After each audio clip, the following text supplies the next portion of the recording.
Hello! When I went away in November just recently, I took this Cloverleaf palette away with me and I filled it with Sennelier Watercolours. Now I let that dry for quite a long time before we left, but I'm going to show you what happened. So when we got to Portland, I opened it up and this orange one had completely run everywhere. I've actually scraped a lot of it out, but I also had some running from this greenish umber, and you can see it's gotten all over my swatch card here, which thankfully I'd covered in tape, so it's not actually bothered by the paint, but it's just everywhere, and I haven't cleaned it up as much as I could do yet, mainly because I was travelling. Thankfully I'd taken a palette knife, so I could scrape up as much as I could off the thing and clean it up to some extent. But I did end up using it quite a bit, and today I thought I might give this a clean and add in some more paint. So let's get into it.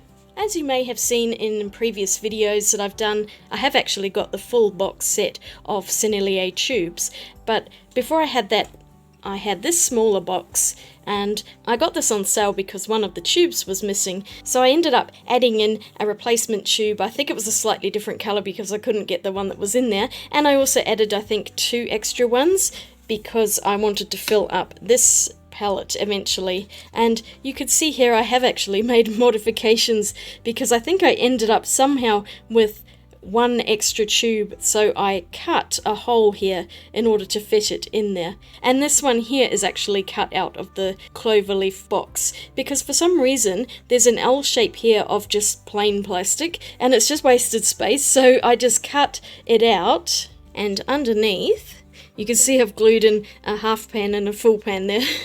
So it's worked out quite well and it fits in all of these tubes.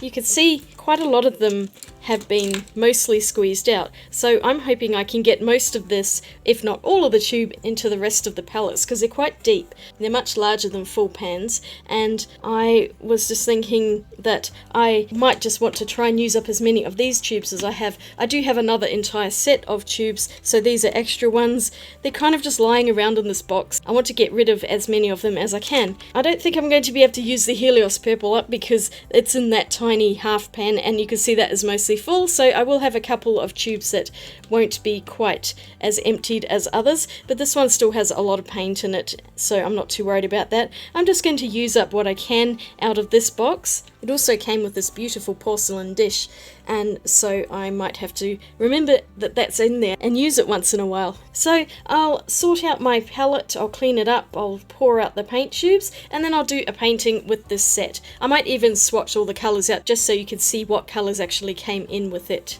and the palette that I have used quite a few times when travelling and just around the house as well. Okay, it's a bit cleaner, still messy around the edges here. It was so hard to clean that up. I've managed to get as much as I possibly can, but I might just try and cover it up anyway. It doesn't really matter. The plastic, of course, is stained as well, and there is no way that is coming off, I don't think, so I'll just leave it as it is and fill this palette up as much as possible.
Okay, I'm done. I haven't bothered filling these up anymore because I think it's probably wise to leave well enough alone on them. So I still have 3 tubes with quite a lot of paint in them, but all the other ones are pretty much emptied.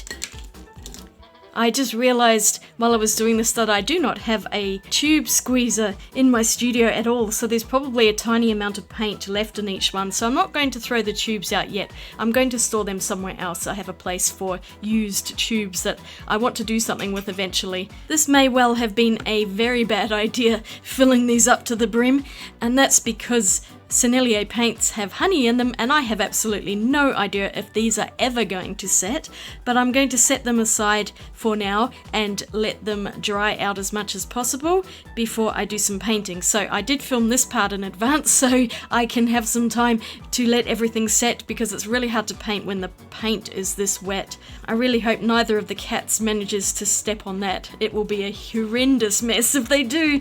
So next time I come back, hopefully these will have dried at least a little bit. And now I really need to go and wash my hands because I am covered in paint. Well, it's been a few weeks and we've had some fairly warm and dry weather, so this is looking relatively good. It looks like it's mostly set, so hopefully I can use this now without it running everywhere. Oh, it is sticky on the edges though, so these paints, because they have honey in them, will never fully dry, but they do feel at least like they've set mostly, so I'll put them in.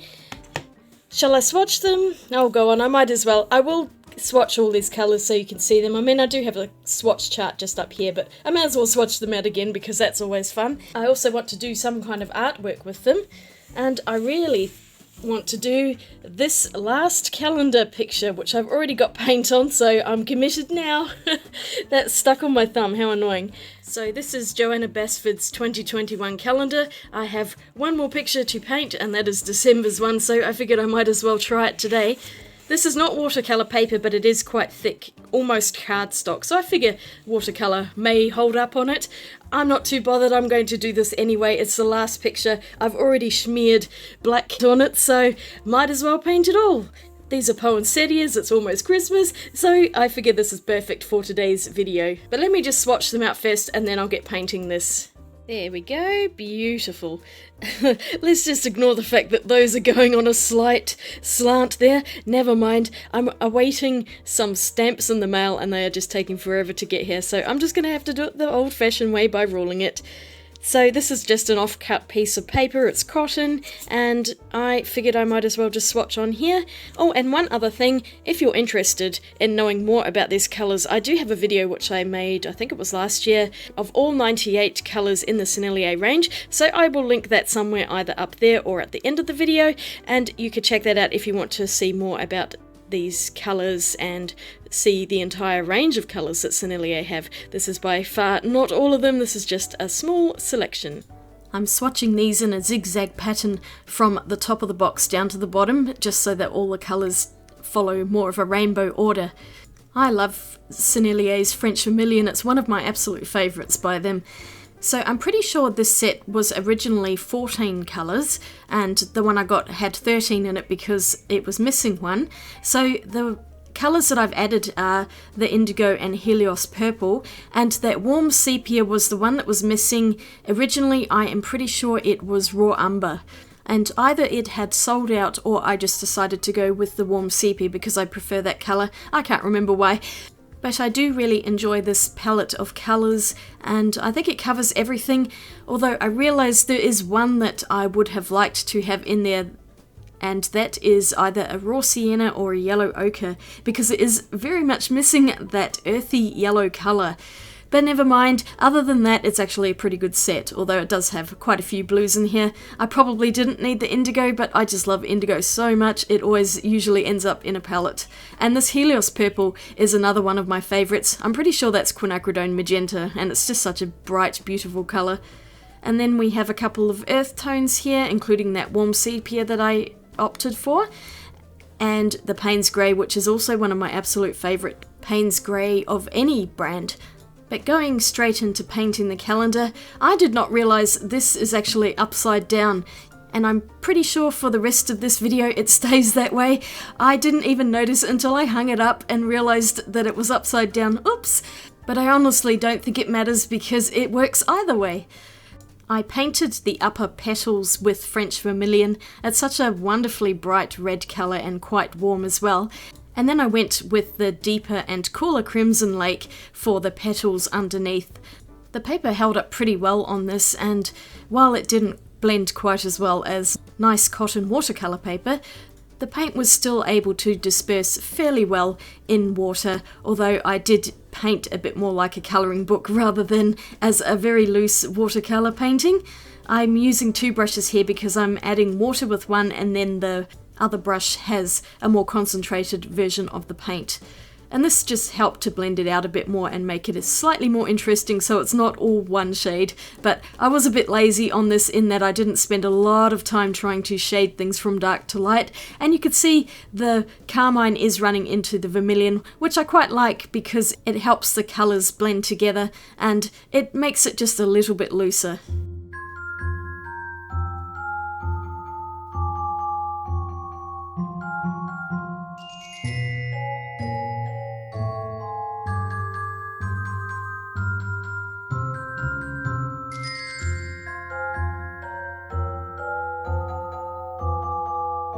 The leaves. I decided that I was not about to colour in every single line in this picture because it was just going to take forever and I was far too impatient. So all I've done here is pretty much splotch on the colours. I went from that really light yellow green to the darker cadmium green and even a bit of the forest green for a few shadows. I just let it run where it may, and I am glad I did this because it creates a more watercolour style background, a lot more loose and random.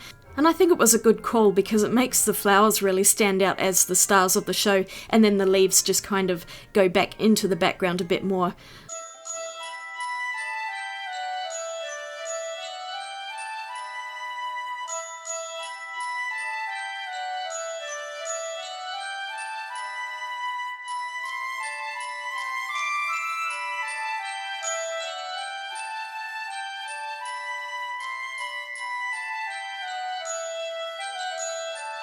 When it came to those skinny leaves, I decided I was going to paint over the entire background with the Sennelier blue and then just blend it out with water so it gives a more patchy kind of effect.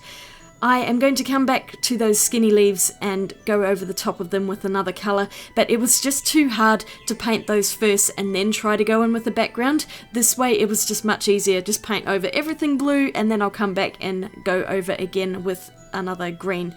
I ended up using forest green for it. I'm happy I did this because it was so much easier and it worked out really effectively.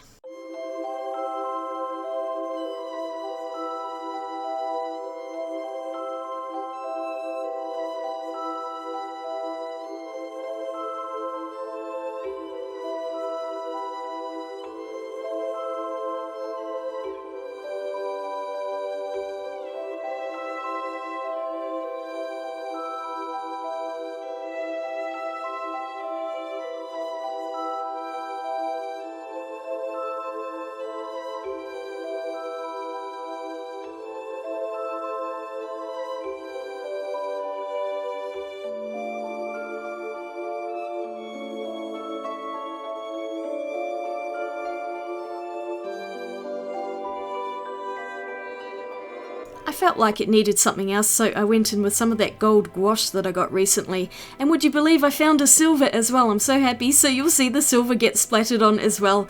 I will show that silver in an upcoming video, so look out for that. But I really like the gold and silver splatters on this.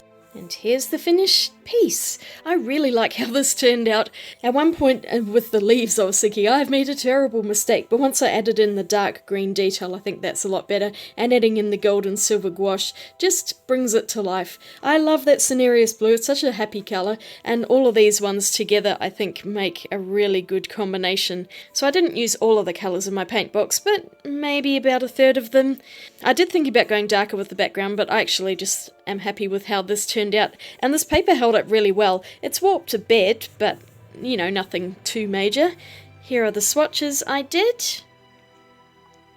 and I'm really happy with how these paints have set. I wasn't expecting it because I've already had one disaster with them not setting, but this time around I think I left them a lot longer and they have just actually finally dried enough to work with. So I'm really excited to have used up a lot of those tubes that I had lying around, and now I just have to use up the paint that's in there, which is going to take quite a long time because, as you can see, I've barely made a dent even with this painting. Thank you so much for watching. If you enjoyed this video, don't forget to give it a thumbs up and click that subscribe button, and I will see you all again really soon in my next video. Swatch you later. Bye!